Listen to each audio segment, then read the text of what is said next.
પાટણમાં આરોગ્યકર્મી સામે કલેક્ટરની કાર્યવાહી છે। મેડિકલ ઓફિસરને કરાયા ફરજ મોકૂફ। મેડિકલ ઓફિસર રજા વિના ગેરહાજર હતા અને કલેક્ટરે પીએસસીની આકસ્મિક મુલાકાત લીધી હતી। સરસ્વતીના અધાર ગામે પ્રાથમિક આરોગ્ય કેન્દ્રના મેડિકલ ઓફિસરને ફરજ મોકૂફ કરાયા છે। મેડિકલ ઓફિસર ફરજમાં બેદરકારી દાખવતા કાર્યવાહી કરાઈ છે। તો અધાર પ્રથામી આરોગ્ય કેન્દ્રના મેડિકલ ઓફિસર ડોક્ટર નિક્ષિતસિંહ રાજપૂતને કરાયા છે ફરજ મોકૂફ।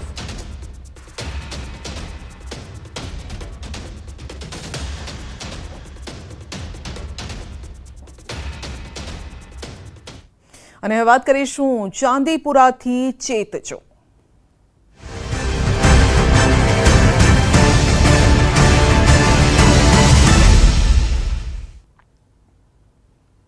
મહેસાણા જિલ્લામાં શંકાસ્પદ ચાંદીપુરા વાયરસનો કહેર છે। 2 પૈકી 1 બાળકનું અમદાવાદમાં સારવાર દરમિયાન મોત થયું છે। 1 વર્ષીય બાળકનું સારવાર દરમિયાન મોત થયું છે। ચાંદીપુરા વાયરસથી મોત છે કે નહીં તે રિપોર્ટ બાદ બહાર આવશે।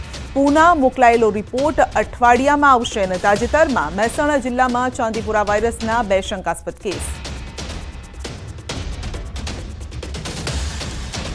અને સીધા જ જોડાઈશું હવામાન વિભાગની પ્રેસ કોન્ફરન્સમાં।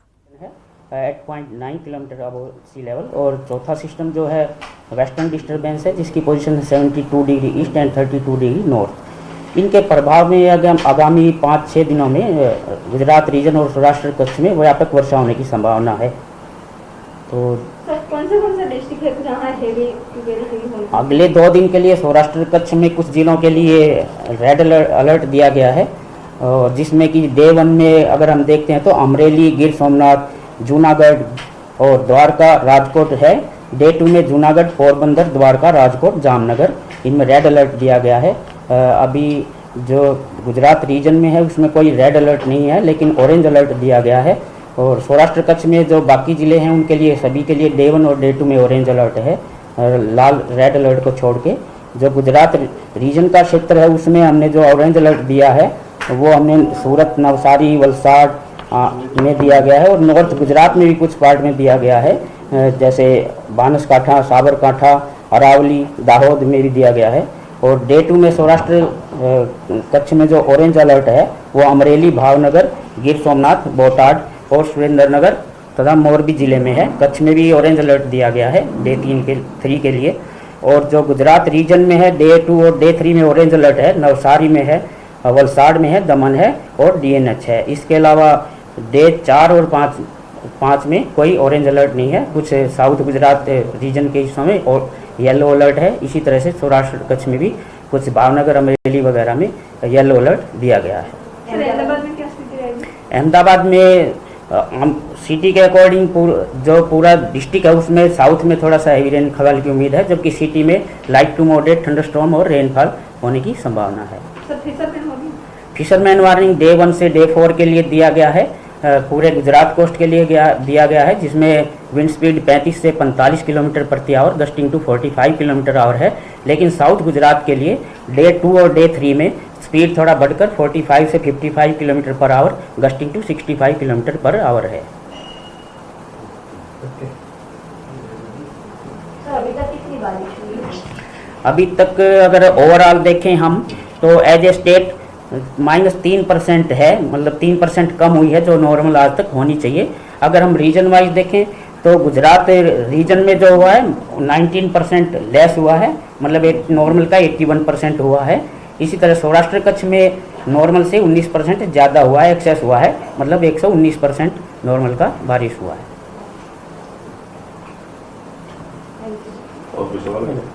તો રાજ્યમાં હજુ પણ 3% વરસાદની ઘટ છે જેટલો વરસાદ અત્યાર સુધી પડ્યો છે તેમાં, પરંતુ સૌરાષ્ટ્ર કચ્છમાં 19% વધુ વરસાદ પડ્યો છે। એટલે કે અત્યાર સુધી સિઝનનો જે વરસાદ પડતો હોય છે તેમાં સૌરાષ્ટ્ર કચ્છમાં વધારે વરસાદ છે, પરંતુ રાજ્ય એટલે પૂરા રાજ્યની જો વાત કરીએ તો 3% હજુ ઓછો વરસાદ છે, એટલે કે વરસાદની ઘટ છે। જોવાનું રહેશે આગામી સમયમાં તે ઘટ પૂરી થશે કે નહીં।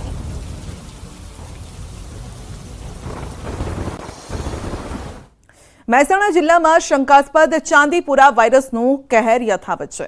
2 પૈકી 1 બાળકનું અમદાવાદમાં સારવાર દરમિયાન મોત, 1 વર્ષીય બાળકનું સારવાર દરમિયાન મોત છે. ચાંદીપુરા વાયરસથી આ મોત છે કે નહીં તે રિપોર્ટ બહાર આવશે બાદ ખ્યાલ આવશે, કારણ કે પૂના મોકલાયું છે. આ રિપોર્ટ અઠવાડિયામાં તે આવશે.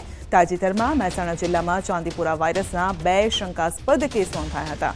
વરેઠા ડાભલામાં વાયરસના 2 શંકાસ્પદ કેસ નોંધાયા હતા અને જે બાદ બાળકોને વડનગર અમદાવાદ સિવિલમાં ખસેડ્યા હતા. આરોગ્ય વિભાગની ટીમ હરકતમાં આવી છે અને બંને બાળકોના ઘર અને આસપાસના વિસ્તારમાં સર્વેની કામગીરી હાથ ધરાઈ. હાલમાં બંને બાળકોના સેમ્પલ પૂના લેબમાં મોકલાયા છે.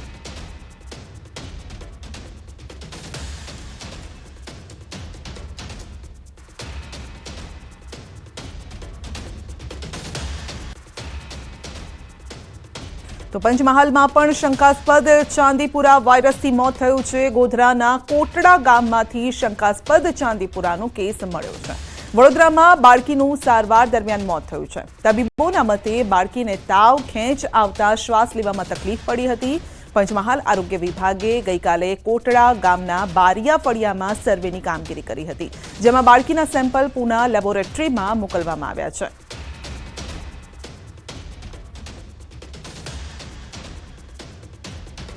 મહીસાગર જિલ્લામાં પણ ચાંદીપુરાના શંકાસ્પદ લક્ષણવાળો કેસ સામે આવ્યો છે.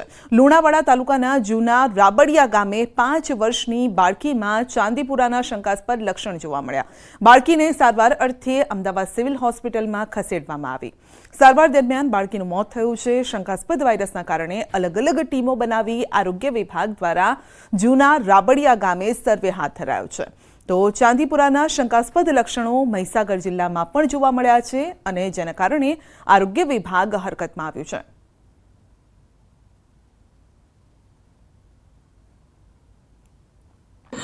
અમદાવાદ સિવિલ હોસ્પિટલ ખાતે સારવાર માટે રિફર કરવામાં આવ્યા હતા. તારીખ 14/7/2024ના રોજ એ બાળકીનું મૃત્યુ થયું છે. આ માટે સદર વિસ્તારમાં આરોગ્યની ટીમો બનાવીને ઘેર ઘેર એન્ટીલાર્વલ એક્ટિવિટી, ટેસ્ટિંગ કામગીરી, ક્લોરિનેશન કામગીરી તથા સર્વેલન્સ કામગીરી કરવામાં આવી રહી છે. જિલ્લા વહીવટીતંત્રને જાણ કરવામાં આવી. જિલ્લા વહીવટીતંત્ર દ્વારા રાબડિયા ગામની છેલ્લા 3-4 દિવસથી મુલાકાતો લઈ જમીનના સેમ્પલ અને એ જે જગ્યાએ બનાવ બનેલો છે એ ભાઈની આર્થિક પરિસ્થિતિ પણ નબળી છે અને કાચું મકાન છે ગાર માટીથી ચણેલું, એટલે ત્યાંના પણ સેમ્પલ લેવામાં આવ્યા છે. તો વાયરલ ઇન્ફેક્શનના કેસ સાથે ચાંદીપુરાનો બાળકોમાં ખતરો છે. ચાંદીપુરા વાયરસની દહેશત વચ્ચે AMAની શાળા સંચાલકોને અપીલ છે. લક્ષણ જણાય તો તાત્કાલિક તબીબનો સંપર્ક કરો. શાળા સંચાલકોને જંતુનાશક દવાઓનો છંટકાવ કરવા અપીલ કરાઈ છે. શાળામાં અને તેની આજુબાજુ સ્વચ્છતા જાળવવી જોઈએ. બાળકોને વાયરલ ઇન્ફેક્શન હોય તો વાલીઓએ તબીબની સલાહ પણ લેવી જોઈએ તેવું કહેવું છે. ચાંદીપુરા વાયરસ એક ઘાતક વાયરસ છે.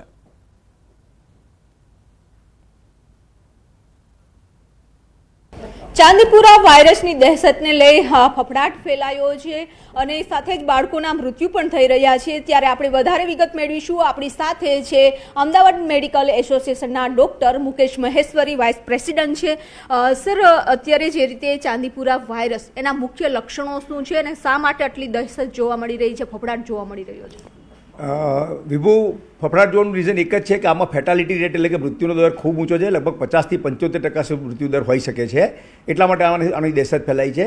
સિમ્ટમ્સ બીજા વાયરસની જેમ કોમન છે. આમાં માથાનો દુખાવો, શરીરનો દુખાવો, ડાયરિયા, વોમિટિંગ, ડિહાઇડ્રેશન થાય છે અને સૌથી ખરાબ જે વસ્તુ છે એ બ્રેઇન પર અસર કરે છે. એટલે એન્કેફેલાઇટિસ એટલે કે મગજનો તાવ આવે છે, ખેંચ આવે છે અને દર્દી ભાન ગુમાવે છે. અને ખાસ કરીને નાના બાળકોમાં થતો હોવાથી આ ખૂબ ચિંતાજનક છે, કારણ કે બાળકો પોતાની કમ્પ્લેન અથવા પોતાની જે તકલીફો છે એનું વર્ણન સારી રીતે કરી શકતા નથી અને જો મોડું થાય તો એ કેસમાં મૃત્યુનો દર ખૂબ ઊંચો છે.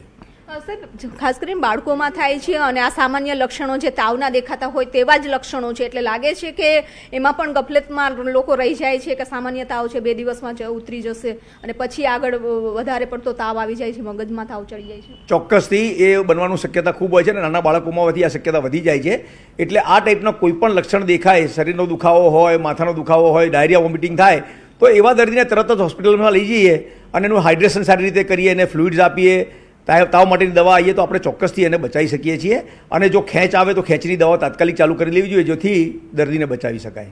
સાહેબ, આ શેના કારણે થાય છે અને ખાસ કરીને બાળકોમાં જ કેમ ટાર્ગેટ થાય છે? આ એક રેબડો વાયરસ છે અને રેબડો વાયરસ ફેમિલીમાંથી આ વાયરસ આવતો હોવાથી એ મોસ્કીટો બોર્ન એટલે કે મચ્છર, માખી અને ટીક દ્વારા એટલે જે બગઈ કહેવાય ને એના દ્વારા ફેલાય છે અને બાળકો જ શિકાર બને છે કારણ કે બીજા લોકોમાં એની ઇમ્યુનિટી આવી ગયેલી હોય છે એટલે બાળકો જે થોડાક મહિનાથી લઈને 14 વર્ષના હોય ને એ જ મેનલી શિકાર બને છે આનો. સાહેબ, સ્કૂલોમાં જતા હોય છે, ખાસ કરીને ગ્રામ્યની જે સ્કૂલો હોય છે ત્યાં અત્યારે ચોમાસાની ઋતુ છે એટલે પાણી પણ ભરાયેલા હોય છે આજુબાજુમાં, તો સ્કૂલોમાં કેવા પ્રકારની ખાસ કરીને તકેદારી રાખવી જોઈએ? સ્કૂલોમાં આજુબાજુ પાણી ના ભરાય, એમના ટોયલેટ ચોખ્ખા રહે એ માટે અને ક્લાસરૂમમાં ફુમિગેશન કરવું જોઈએ, પેસ્ટિસાઇડનો છંટકાવ કરવો જોઈએ જેથી આ ટાઈપની જીવાત આવે જ નહીં. કારણ કે આમાં ટ્રીટમેન્ટ કરવા કરતાં પ્રિવેન્શન કરીશું ને તો જ આપણે બાળકોને બચાવી શકીશું. તો બિલકુલ કહી શકાય કે તકેદારી રાખવી ખૂબ જ જરૂરી બની જશે કારણ કે અત્યારે રોગચાળો પણ વકરતો હોય છે, ચોમાસાની સિઝન છે, માખી મચ્છરનો ઉપદ્રવ વધતો હોય છે, ત્યારે બાળકોની વધારેમાં વધારે તકેદારી રાખવી અને ખાસ કરીને જો લક્ષણો દેખાય તાવ, ઉધરસ, શરદી તો ડૉક્ટરની સલાહ લેવી. કેમેરામેન નિલેશ સોસા સાથે વિભુ પટેલ, ન્યૂઝ 18 ગુજરાતી, અમદાવાદ. ચાંદીપુરા કેસ મામલે આરોગ્ય મંત્રીનું નિવેદન છે. આરોગ્ય મંત્રી ઋષિકેશ પટેલનું નિવેદન છે કે ગઈકાલે 14 કેસ હતા, મૃત્યુ 8 જેટલા હતા. મહેસાણામાં બાળકના મોતની તપાસ શરૂ થઈ છે, સેમ્પલ પૂના મોકલાયા છે. ચાંદીપુરાના કેસ શંકાસ્પદ ગણીએ છે. મધ્ય ગુજરાતમાં આ રોગનું પ્રમાણ વધુ જોવા મળ્યું છે. માટી અને લીપણવાળા ઘરોમાં આવા કીટક વધુ જોવા મળે છે. દવા અને જંતુનાશક દવા નાખવાનું કામ પણ શરૂ કરાયું છે. 4500 જેટલા ઘરોમાં આ કામગીરી પણ કરી છે. તો 44,000 લોકોને આ તપાસમાં આવરી લીધા છે.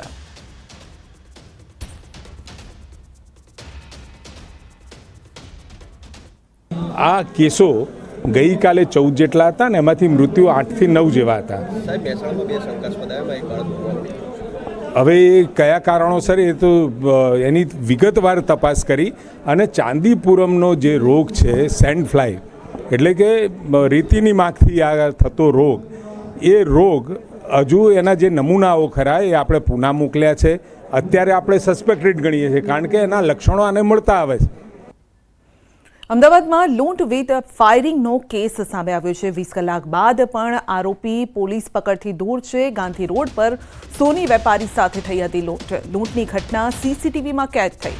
ફાયરિંગમાં વેપારીને ઈજા પણ થઈ હતી, પરંતુ હજુ સુધી જે આરોપી છે તે પકડાયો નથી. જોકે સીસીટીવી સામે આવ્યા હતા અને સીસીટીવીના આધારે પોલીસ તપાસ કરી રહી છે. એની બોડી લેંગ્વેજ અને તેના આધારે આસપાસના પણ જે સીસીટીવી છે તે પણ ચકાસવામાં આવ્યા છે. શું પહેલાં તે રેકી કરીને ગયો હતો અને જ્યારે જો રેકી કરીને ગયો તો તેની ઓળખ કયા સ્વરૂપે થઈ છે, આ તમામ બાબતે તપાસ હાથ ધરાઈ છે. સવાલ એ છે કે 20 કલાક વીતી ગયા પરંતુ હજુ સુધી જે આરોપી છે, જે સીસીટીવીમાં દેખાઈ રહ્યો છે વ્યક્તિ, એ હજુ પોલીસ પકડથી દૂર છે. લૂંટની આ ઘટના સીસીટીવીમાં કેદ થઈ છે. ફાયરિંગમાં વેપારીને ઈજા થઈ છે.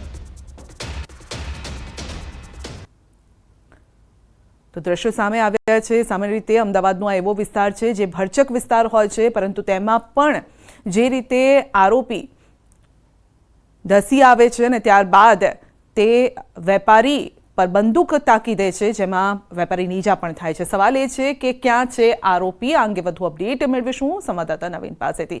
જી નવીન, આ ઘટનાને 20 કલાકનો સમય વીતી ગયો છે પરંતુ આરોપી હજી પોલીસ પકડથી દૂર છે. પોલીસ કઈ રીતે તપાસ કરી રહી છે? કારણ કે સીસીટીવી તો સામે આવી ચૂક્યા છે.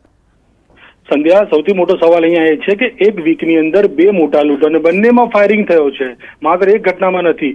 એલિસ બ્રિજમાં 60 લાખની લૂંટ થઈ, તેના આરોપીઓ પકડાઈ ગયા હોવાનો દાવો ક્રાઇમ બ્રાન્ચ કરી રહી છે, પરંતુ અત્યાર સુધી મીડિયા સમક્ષ કંઈ પણ રજૂઆત કે અથવા કોઈ પણ આરોપીને બતાવવામાં આવ્યા નથી. ત્યારે ગઈકાલ જેવી જ આ હત્યાનો મતલબ ફાયરિંગનો બનાવ બન્યો અને જે લૂંટનો બનાવ બન્યો ત્યારબાદ કહેવામાં આવ્યું કે એલિસ બ્રિજના આરોપીઓ પકડાઈ ગયા છે. પરંતુ સવાલ એવો થાય છે કે આ રીતે ખાડિયામાં જાહેર જે બપોરના સમયે આરોપી આવે છે, ફાયરિંગ કરે છે અને લૂંટીને જતો રહે છે અને પોલીસ હજી સુધી એને પકડી નથી શકતી, સૌથી મોટો સવાલ છે. છેલ્લા 10 થી 15 દિવસની અંદર 15 જેટલા હત્યાના બનાવો અને સરેઆમ બપોરે લૂંટના જે બનાવો બની રહ્યા છે તે ચિંતાનો વિષય છે, જેને લઈને હવે પોલીસને કાયદાકીય કંઈક કરવું પડે. નગર આરોપીઓને કાયદાનો બીક રહ્યો નથી એ પ્રકારના દ્રશ્યો જરૂરથી દેખાઈ આવે છે અમદાવાદ શહેરમાં. જી બિલકુલ નવીન, આપનો આભાર.